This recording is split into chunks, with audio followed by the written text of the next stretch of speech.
दिनै गयबारि समस्थिनि तामुलपुरनि जितु PHC बेवहाय UPPL आरो BJPनि इउथ उइंजों खौसेयै मोनसे साखोन सिखोन खालामनायनि मोनसे हाबाफारि लानाय जादों।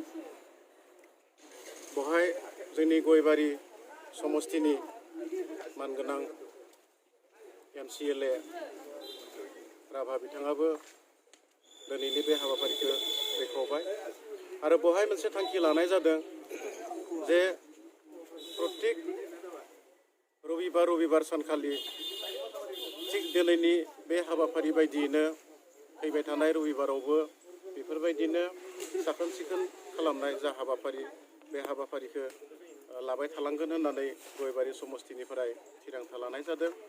थ' जोङो मोनसे खोथाखौ सानदों दिनै बयबो गयबारिनि गासै ओनसोलनि एबा BTRनि गासै ओनसोलनि जायगाफोरावनो ओरैबायदि मोनसे साखोन सिखोननि जाहाथे सांग्रांथिखौ लाबोयो आरो मानोना गाज्रि आबहावा बा लेथ्राफोर थायोब्ला सावस्रिया गाज्रि जालाङो।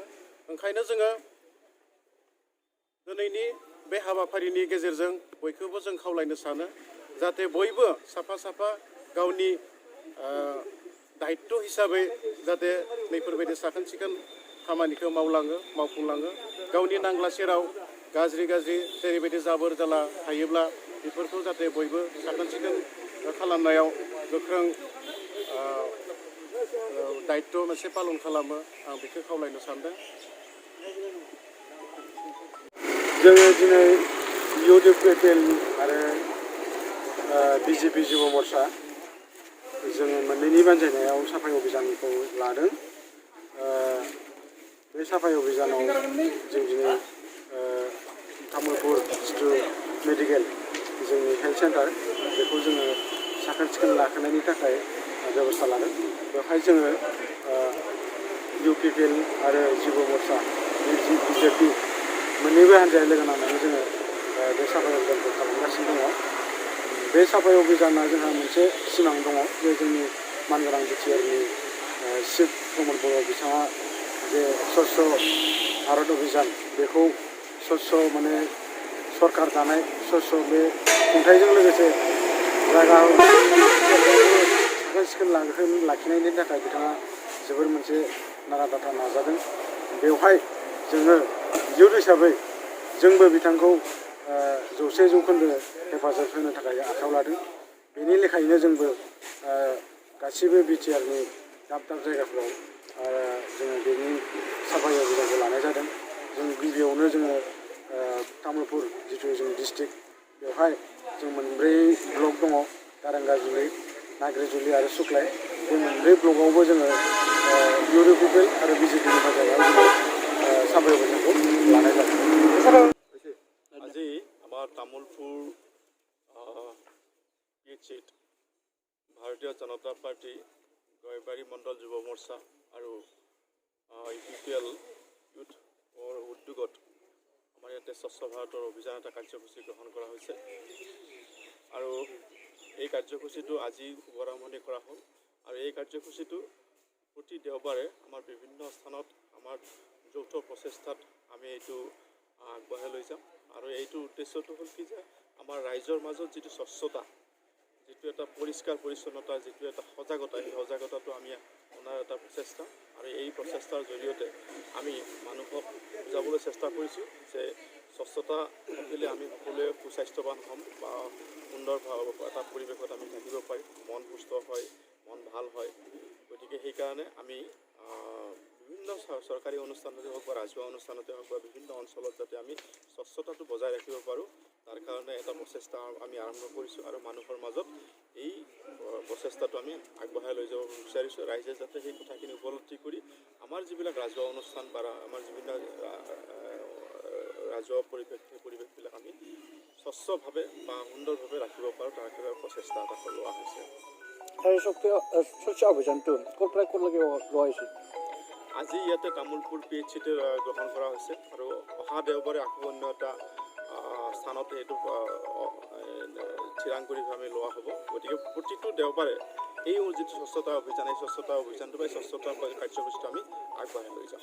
আজি ইয়াতে শুভাৰম্ভণি এইটো।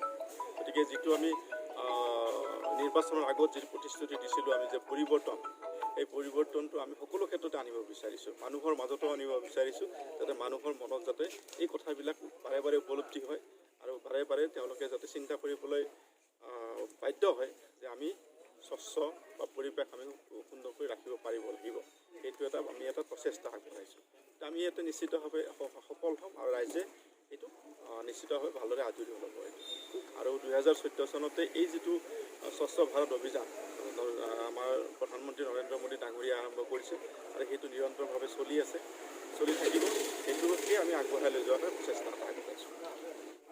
दिनै तामुलपुर PHC सेन्टार, बे सेन्टाराव जोंनि इउथ इउपिपिएल गयबारि ब्लक आरो BJP जुब मर्चा तामुलपुर मण्डल जथायै लोगो नांनानै दिनै स्वच्छ भारत अभियान मिशन हाबाफारिखौ जों लानाय जादोंमोन।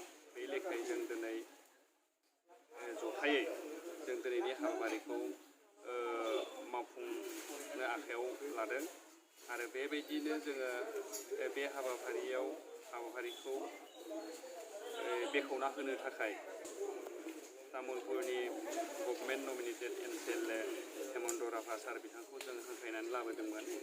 बेनिफ्राय 28 नं गयबारि परिखद समष्टिनि TLCCनि मानगोनां आफादगिरि बिथाङाबो बे हाबाफारियाव बाहागो लादोंमोन आरो बेबायदिनो जों मोनफ्रोमबो सप्तायाव अर्थात रबिबार जोङो जथायै जोङो स्वच्छ भारत अभियान जि मिशन, बे मिशनखौ जों लानाय जादों आरो बेबायदिनो उननि हाबाफारियाव बा उननि हाबाफोराव जोङो जथायै बा जमायै जोङो मावलांगोन होननानै जोङो थांखि लानाय जादों।